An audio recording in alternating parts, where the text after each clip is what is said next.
দর্শক, এই মুহূর্তে আমরা সরাসরি যেতে চাই পূজা উদযাপন কমিটি গণমাধ্যম কর্মীদের সাথে কথা বলছেন, সেখানে আমরা যুক্ত হচ্ছি।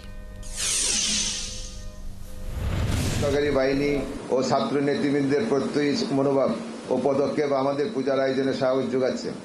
আমরা মনে করি আবহমান কাল ধরে এই মাটিতে যে ঐতিহ্য সহমর্মিতা সংস্কৃতি লালিত হচ্ছে, সবার সহযোগিতা ও ঐক্যবদ্ধের চেতনা তা সমৃদ্ধ হবে। জাতি যে কঠিন পরীক্ষার সম্মুখীন হয়েছে তা থেকে উত্তরণে আমরা সফল হব। পূজার চালচিত্র: আজ শারদীয় দুর্গাপূজার বোধন, আগামী 9 October Mahashtami, 10 October Mahasaptami, 9 October মহাষষ্ঠী, 10 October Mahasaptami, 11 October Maha Ashtami ও 12 অক্টোবর মহানবমী। তবে পঞ্জিকা মতে এদিন মহানবমী পূজার পরই দশমী বিহিত পূজা অনুষ্ঠিত হবে। আমরা 13 অক্টোবর বিজয়া দশমী উদযাপন করব। ওই দিন বিকালে বিজয়ের শোভাযাত্রা বেরোবে। এ পর্যায়ে আমরা এখানে ঢাকা মহানগর সারা দেশে পূজার কিছু তথ্য তুলে ধরতে চাই। ঢাকা মহানগরে এবার 252টি পূজা হচ্ছে। গত বছর ঢাকা মহানগরে 248টি পূজার আয়োজন হয়েছিল। সেই হিসাবে মহানগরে 4টি পূজা বেড়েছে।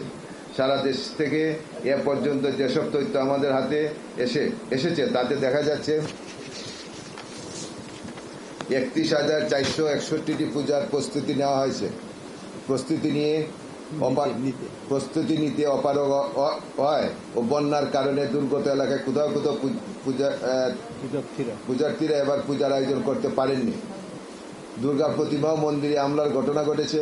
আমরা ঢাকার ধামরাই, কিশোরগঞ্জের সদর উপজেলা, নড়াইল সদর উপজেলা, রংপুর সদরের লাইরিঘাট, নরসিংদীর পলাশ, নেত্রকোনার কেন্দুয়া, কুমিল্লার চকবাজার, টাঙ্গাইলের দাইনা ইউনিয়ন, ময়মনসিংহের গৌরীপুর, লক্ষ্মীপুরের রামগঞ্জ, বরগুনার গলাচিপা চণ্ডীপুর, ফরিদপুরের বাঙ্গা, শেরপুরের শ্রীপুর, লালমনিরহাটের আদিতমারি, পাবনার সুজানগর, নীলফামারী কিশোরগঞ্জ উপজেলার বড়ভিটা, বরিশালের বাকেরগঞ্জ ও চাঁপাইনবাবগঞ্জের বটতলা থেকে হামলা ও প্রতিমা ভাঙচুরের খবর পেয়েছি। তবে জানতে পেরেছি আইনশৃঙ্খলা রক্ষাকারী বাহিনী দ্রুত পদক্ষেপ গ্রহণ করেছে। পূজার মধ্যে আমরা এসব হামলা দেখতে চাই না। শুধু আইনশৃঙ্খলা বাহিনীর পদক্ষেপ নয়, রাষ্ট্রের আলোকিত চেতনা, সামাজিক প্রতিরোধের মাধ্যমে এই সহিংসতার অবসান করতে হবে। একই সঙ্গে বলতে চাই, পূজার 5 দিনের নিরাপত্তা নিয়ে ভাবলে হবে না। বৈষম্যবিরোধী বাংলাদেশ গড়তে চাইলে 365 দিনের নিরাপত্তা নিয়ে ভাবতে হবে। অসাম্প্রদায়িক চেতনার বিকাশ ঘটাতে হবে। সাংবাদিক বন্ধুগণ, সুষ্ঠুভাবে পূজা আয়োজনে বাংলাদেশ পূজা অর্জন পরিষদের পক্ষ থেকে জেলা ও উপজেলা পর্যায়ে কিছু নির্দেশনা পাঠানো হয়েছে। গত 6 সেপ্টেম্বর কেন্দ্রীয় কমিটির বর্ধিত সভা ও 7 সেপ্টেম্বর উপদেষ্টা পরিষদের বিশেষ সভার এই সিদ্ধান্ত নেওয়া হয়।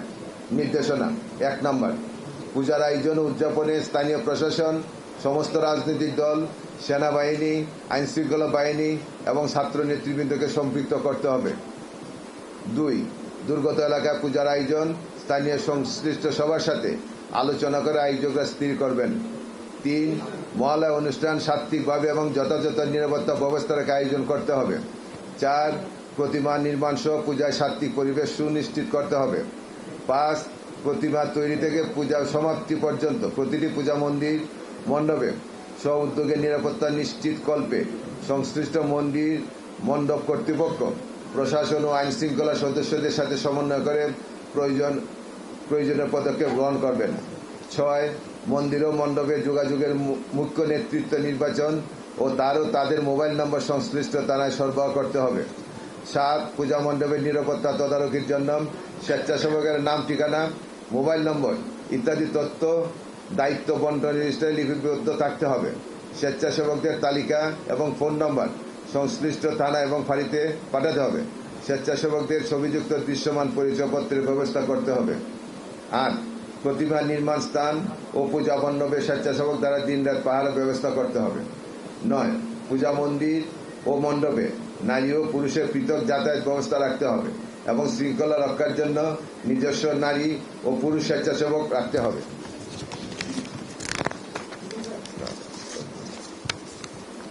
10, সন্দেহভাজন দর্শনার্থীদের দেহ তল্লাশির ব্যবস্থা রাখিতে হইবে। নারী স্বেচ্ছাসেবকদের মাধ্যমে নারী দর্শনার্থীদের দেহ তল্লাশির ব্যবস্থা রাখতে হবে। মন্দির মণ্ডপে সার্বিক নিরাপত্তা রক্ষার্থে আর্থিক সংহতি সাপেক্ষে সিসি ক্যামেরা সংযোগের ব্যবস্থা করতে হবে। মন্দির মণ্ডপে সংলগ্ন এলাকায় এবং বিসর্জন স্থলে পর্যাপ্ত আলো, জেনারেটর সহ জরুরি বিদ্যুৎ সরবরাহ যন্ত্র এবং অগ্নি নির্বাপক ব্যবস্থা রাখতে হবে। বিদ্যুৎ সংযোগের ক্ষেত্রে উন্নত মানের বৈদ্যুতিক তার ব্যবহার করতে হবে। যেসব ক্ষেত্রে খোলা জায়গায় অস্থায়ী প্যান্ডেলে দুর্গাপূজা করা হবে, সেই সব ক্ষেত্রে সরকার নির্দেশিত বিধিবিধান মেনে সকলের সাথে সমন্বয় করে পূজার আয়োজন ব্যবস্থা করতে হবে।